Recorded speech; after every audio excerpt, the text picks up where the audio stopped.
Shall we take a look at our new Deputy Prime Minister? Lucy Powell, not my cup of tea.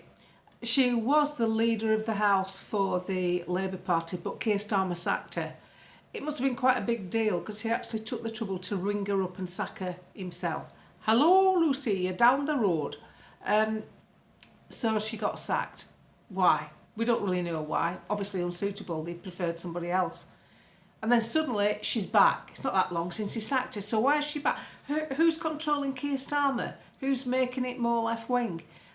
This woman, Lucy Powell, supposed to be a socialist, so usually you sort of correlate socialism with looking after the needy and the poor, but she voted in favour of stopping the winter fuel allowance. Her excuse at the time was it would have caused a run on the pound. Really? How strange, because you've reverted that decision. And it's not caused a run on the pound. You've changed your mind about the decision, all of you, because you've got too much public pressure. As I say, we are a fighting machine when we stand together. Public pressure, you to reverse it. There's been no run on the pound. There are a number of other measures that they could have done to create more money in the pot than stopping the winter fuel allowance for pensioners. An atrocious decision, especially by a socialist government. Then, a main faux pas, I think, she supported Jeremy Corbyn, then she didn't, then she did again. But she's the one that's famous for her obscene remarks about someone talking about an inquiry into the grooming gangs. Here's what she said. Hang on. He said about campaigners calling for an inquiry into rape gangs. No, we want to blow that little trumpet now, do we? Yeah, okay. There is a real issue. Let's get that dog whistle out, shall we? Yeah. Lucy Powell's been Just let's get that dog whistle out. Oh yeah, you again with that old chestnut. Yeah. You know, grooming guys. Well, they don't matter. Why should they matter? They're only white working class lasses that have suffered this for decades. Yeah. Let's not talk about that. This is now your Deputy Prime Minister. This is how marvellous she is. He's got no backbone, has he? You've sacked her not probably 2 months ago, and now you've put her in as your deputy. I mean, come on. If that isn't pressure from the left-wing membership, I don't know what is. Lucy Powell will be a nightmare. Besides, she's about as clueless as Lego Head, who's in the Chancery. I mean, we have got the most appalling government that's got so little experience of life away from institutionalised thinking. It's almost obscene. But that's who Lucy Powell is. And she's now risen to the dizzying heights of Deputy PM. And so does that mean she now gets that fancy house to go and stay in? That, you know, don't forget all these, what gets me about these Labour people, they never reject anything. You see, if I was a socialist, believing in equality, but I was going to get a fancy country mansion to call my own that I could use and take dignitaries to, that was staffed and heated and with full larders, just in case somebody turned up, costing millions per year from the public purse, I'd be thinking, no, I'm not going to use that. I'm going to keep a lid on costs. I'm not going to be so flamboyant. I'm going to make sure I work for the people. But they don't do that. David Lammy, £7,000 for 1 day's visits from some dignitaries. £7,000 on tea and biscuits. You see, they preach socialism but live like elites. The ones at the top never practice what they preach. They didn't when they worked under Mao. They didn't under Stalin. They didn't under any other of these dictators. And unfortunately, we've got more to come with Keir Starmer. Keir Starmer is probably the most inept man to be running a country. He's a human rights lawyer. His background is not economic, so economic growth will be stagnant. They're now thinking of bringing in a mansion tax. That probably sounds okay. You think, oh well, rich can afford it, but it doesn't. It's not the effect that you want, because the rich don't have to put up with it either. They can move somewhere else and take the businesses that afforded them that money with them. That means they take jobs. It never works. I think the rich should be taxed differently to the poor. I think the poor pay through the nose for everything. You know, you've only got to look at people who have to put pound coins in a slot for electricity. They're paying through the nose for it. Why don't they do something about that? Why don't they reel the energy companies in and say, look, these are poor people who can't afford to save up for a bill. They're literally putting money in a slot machine to pay for electricity, that should be at a discounted price, or at least the same price as everyone else. There's so many ways they could change things. For a start, this net zero pledge by Theresa May. We are at 1%. China's allowed to continue and grow its use of fossil fuels. That'll never sit right with me. Why did Theresa May do that when she was in power? Why did she sign it into law? Why did she make it a law? To me, it's just proof they're all as bad as it should. The two main parties and the Lib Dems trailing behind like the puppy dog, they're all on the same road, the same agenda. And now the Tories are trying to give you the impression they're going to change things and do something about with Kemi and Jenry. And they're not. They're just saying everything that they could have actually done when they had the facility to do it. They had power. So it's disingenuous. So let's look at where we're heading with this. One excuse being currently used about immigration, which is immigration is the worst problem because it's that bad here in this country that unfortunately it affects everything. It affects housing, schooling, healthcare, availability of facilities, the benefits system. It affects everything. Now, the thing with immigration, the left will have you believe, or the Labour Party, that this ilk, woke, whatever you want to call it, they'll have you believe that it's because of Brexit. But it's got nothing to do with Brexit. How can it have? Britain was never in Schengen.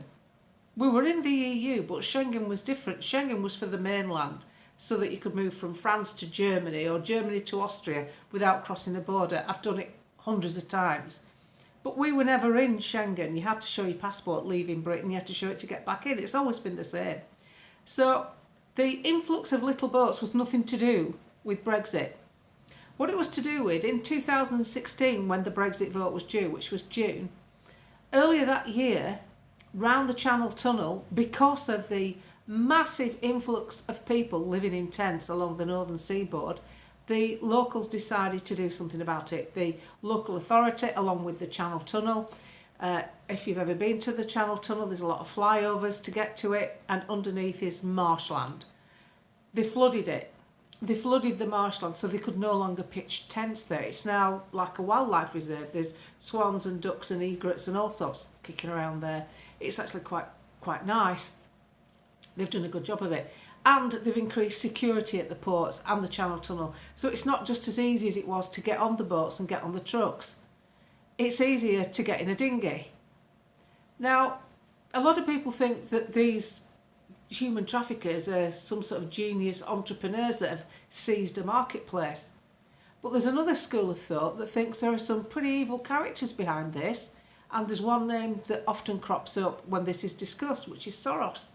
It's often discussed that there's somehow he's involved, because this has now become the most prolific route for illegal entry into Britain. But someone asked on a group the other day, but how do they get into the Schengen zone? How do they get into Europe? Well, they used to come in through southern Italy, through a place called Lampedusa, and a lot of people suggested that the mayor of Lampedusa was on some sort of kickback because it turned the place into a hellhole. They were coming across from Libya. Very tragically, a lot of them died at sea. This isn't good stuff. But NGO boats were famously filmed during the migrant crisis with plastic bags, getting everyone to put their mobile phones in them, any means of identification, slap it in here, then you can come ashore unidentified. Since they've had a new Prime Minister in Italy, that's been drawn, it's not completely closed, but it's certainly a lot better. And they're using another route, which is via the Canaries and then up to mainland Spain. Once they get to the Canaries have made no bones about it. They're not staying. They're straight into transit camps, straight on a boat, straight across to mainland Spain. And then they come up through mainland Spain, France, and on to England. The two main places they don't really want anywhere in Europe. They want Germany and they want Britain. Germany, because it's more industrialised, there's more places to go, lots of big cities where they can mix with people that they already know that are there. And in Britain, the main reason they choose Britain is that we are the easiest place in Europe to work off the books. They can go and get a job and be paid cash in hand. So Keir Starmer will use the excuse that digital ID will stop all this. It will not stop it. it won't stop it because they'll just get fakes. It's that simple. They're already doing it because if one of them needs a dentist or a doctor, they just go and work in a car wash, go and rent a room somewhere where they pay for the room cash from the work they get from the car wash, that's cash, and there's no trace of them, and they just use someone else's ID that's already established. They can get fake IDs. This is not going to stop anything. All it's going to do is make us all policed by the state, every single one of the 67, probably more like 77 million people that are law abiding. We're not doing anything wrong, and we suddenly have to have our whole lives turned over with this Labour government. So that, leading into the story with the new deputy PM, she'll be terrible. She'll be awful, and she's been sacked once. She poo-pooed grooming gangs. I think she even had to apologise. Dreadful thing to say, calling it a dog whistle. Like, oh, you're just bringing that up again. Then you've got your immigration. And what I want you to hold on to when we're discussing all this is, if these are the new rules, you've got to have a job, you've got to have a national insurance number, can't be on benefits, you've got to learn. If they're the new rules, who was responsible for the old rules? Oh, that's right, must have been the Tories. And that's why I'm always fighting so hard to get people to understand, so that when you have conversations with your friends, you can say, look, it's a uniparty. Look at what they've done. Look at how all the rules that we don't want were brought in by the Tories. Make a list. It's a quick list. The net zero targets, written into law, Theresa May. Electric vehicle manufacturers fines, Theresa May. Advanced immigration, Boris Johnson. Again, it's all Tory stuff. So the Tories can't offer you anything. They can't sort this out, because when they had the power to sort it out, they didn't want to. Because you've a lot of bad characters still in the Tory party, like Jeremy Hunt. So you've got to be aware of these people, because whilst Kemi Badenoch and Robert Jenrick is promoted on social media very heavily because they talk kind of right-wingy, all the people that you don't see much of, Jeremy Hunt took 15,000 beds off us in 2017 in the NHS. And unfortunately, when he handed over to Matt Hancock, he took another 5,000 when we were locked down. How can you do that in a growing population? We are so down on bed capacity in the NHS. Everything is wrong. Everything is ripped about. And we have to make sure we take back control. And there's only one party that can do it, that's in a position to do it, that's strong enough and far forward enough to basically make some inroads into getting our democracy back. We've already lost. The communist style thinkers are in number 10. The king believes in wef, wef, wef. So we've got to take this back. We're in the business of taking back control. That's what we're trying to do. Knowledge is power. Talk to your friends. Lightly, you don't have to come down heavy-handed. And if they don't want to listen, walk away. Don't make your life unpleasant. But it can be done. The reason for the reversal of the winter fuel hours. Public pressure. Public pressure. We are so strong when we stick together, and that's what I hope I can do with these little videos.